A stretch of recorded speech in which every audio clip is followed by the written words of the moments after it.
This program is made possible by the Los Angeles County Board of Supervisors,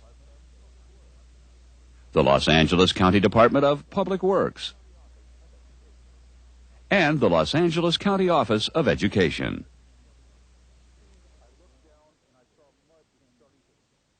I looked down and I saw mud just starting to ooze out of the ground.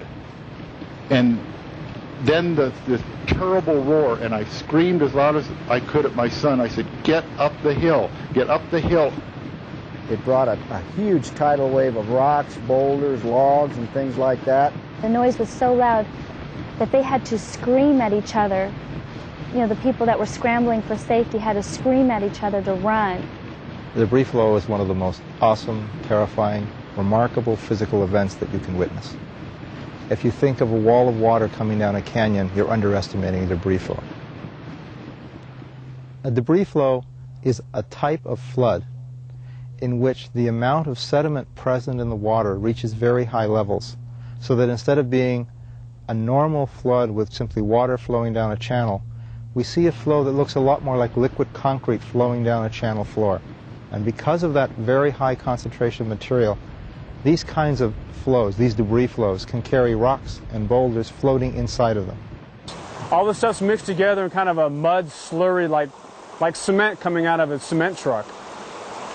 The boulders crash into each other, they rub up against each other, and it's just devastating forces that are going on in the debris flows.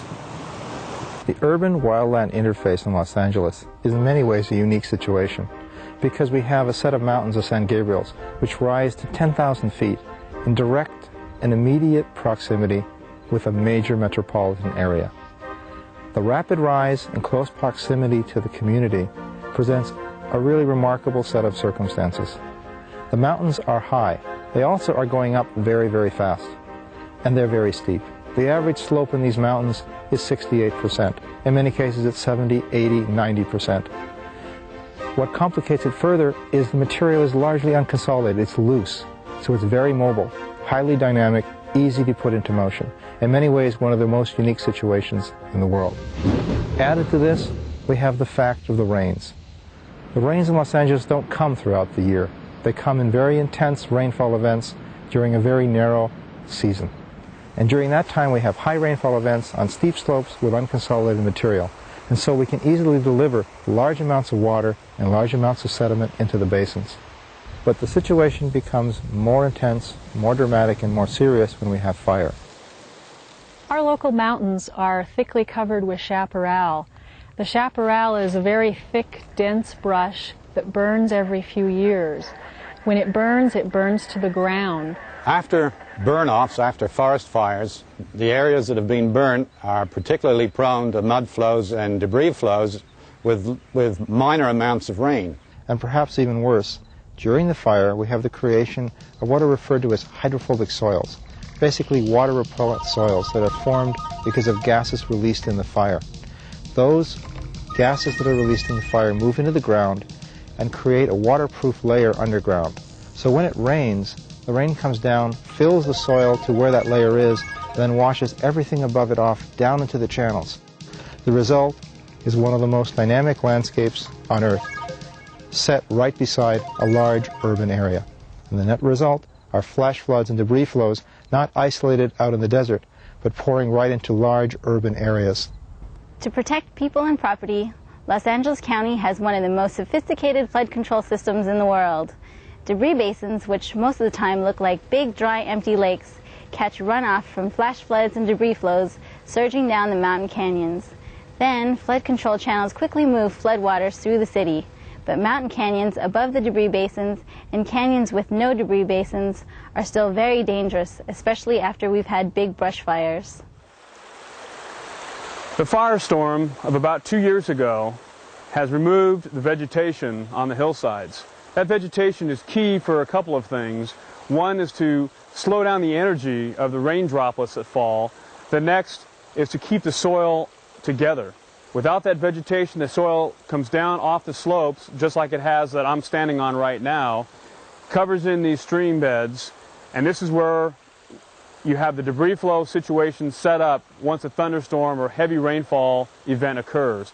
The soil is very loose due to the fire and the slip failures of the material. It's just prime for a debris flow. It's been a week. 4 inches of rain have fallen in 2 days. And with that, all this debris has come down the canyon. I'm sure glad I wasn't standing here when it happened.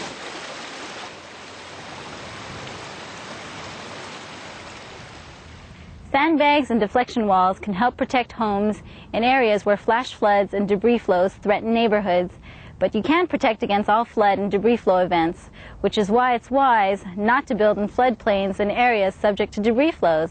But no matter what measures you take, following a big brush fire, there's going to be an increased flood and debris flow danger for many years.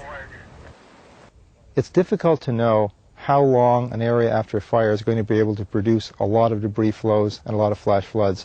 But what we've learned so far suggests that the following 5 years are a time when great care has to be taken going into any area where there has been a fire. Even if the area has been regrown, if it looks as if the vegetation is back. Sunshine in the lowlands does not always mean it's sunshining in the high country. Rain in the high country can cause flash floods to burst out of the canyons in the low country without any warning. Too often people just simply check the forecast, which isn't really good enough. You need to know what your past weather has been also and look at what it's been, and you combine that with the forecast, and that's how you make a very safe decision on whether to pursue your outdoor activity. Someone caught in a flash flood or a debris flow makes for a very difficult rescue. Survivability in a debris flow, I think, would be absolutely zero. There's just no way. You have such tremendous volumes of water coming down with mud and heavy-duty branches and rock, and there's just no way. Well, if you hear a noise when you're hiking in the mountains that doesn't seem to be natural, then you should take all precautions. If you're in a canyon, get to higher ground. If you're anywhere you can get out of the canyons, make sure you do so. Don't ever try to outrun a debris flow down canyon, because it's going to catch you and roll right over you. You do not have time to boulder hop. You do not have time to run down canyon. You have to get out of the canyon and up the sidewalls as fast as you possibly can, because although the sound is traveling faster than the flow, it's not by very much, and the time you have to get out of the way is extremely limited. This debris basin lies at the mouth of Bailey Canyon. It's about the size of 2 football fields and has the capacity to capture 130,000 cubic yards of debris, draining the water through its tower and into flood control channels downstream. Unfortunately, mud and rocks are not the only thing that can get swept down through our canyons and into debris basins. Last March, several groups of hikers were heading up into Bailey Canyon just as a powerful debris flow was about to start on a collision course downstream.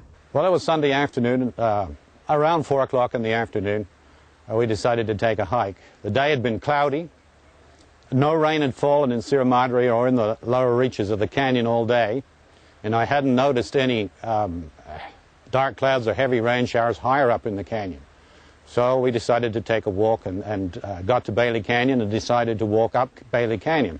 Johnny was a single parent, a good father. There was no sign the day I went hiking in Bailey Canyon that there was any danger outside of the danger that's always here. And I actually walked across the stream not knowing that it had rained up above and that water was about to come flooding down. Sometimes he and Matthew used to like to come up here just to the waterfall, and they used to like to put their feet in the water and just spend some father and son time. We got to within about 300 or 400 yards of the first waterfall when I heard a low rumbling noise, which wasn't a natural sound for the canyon. And my friend said, well, it's an airplane, or it's a thunder, or it might be an earthquake. And I said, it's none of these. We're out of here. But Johnny and Matt, they would have no idea what that noise was.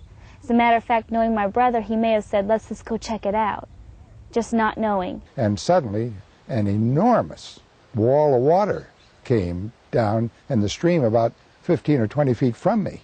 And it was 12 or 15 feet high, a great, big, muddy, plunging mass of water, really frightening. Johnny would have never, ever endangered Matthew's life. Matthew was the light of his life. He never would have put that little boy in any danger whatsoever. Officers responded to Bailey Canyon here on the report of a large debris flow coming down from the canyon. During the investigation, the rescue and the hikers, they found a vehicle that was left over in the parking lot, and contact with the family showed that it belonged to a gentleman and his son who were actually hiking in the canyon at that time. We proceeded to search, and as we looked down into the canyon, we could see it was really a mess. Things were still moving. The catch basin was filling up. Huge logs were floating to the surface. We got down as close as we could in a search mode. The father and son were not located. We then centered our search in the debris basin with the help of the search and rescue and the LA County Flood Control.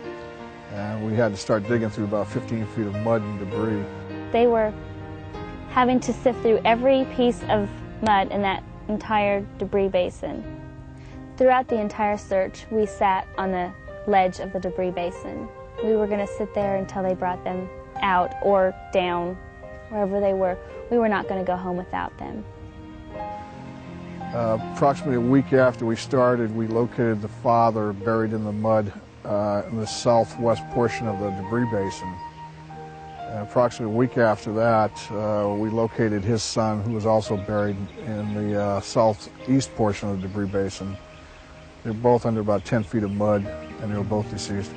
Matthew had just turned 9 years old. He was 9 years and 15 days old.